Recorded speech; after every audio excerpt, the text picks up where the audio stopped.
તો વડોદરામાં કૂતરું આડું ઉતરતા યુવક યુવતી પટકાયા.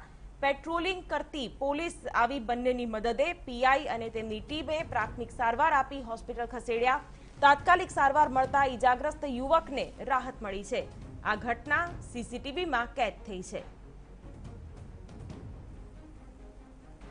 તો આ દ્રશ્યોમાં જોઈ શકાય છે એક કૂતરું જ્યારે રસ્તા પરથી પસાર થઈ રહ્યું હતું તે જ સમયે યુવક યુવતી ત્યાંથી પસાર થયા અને આ શ્વાન તો પસાર થઈ ગયો, પરંતુ યુવક યુવતી રસ્તા પર પટકાયા હતા, જેના દ્રશ્યો સીસીટીવીમાં કેદ થયા છે.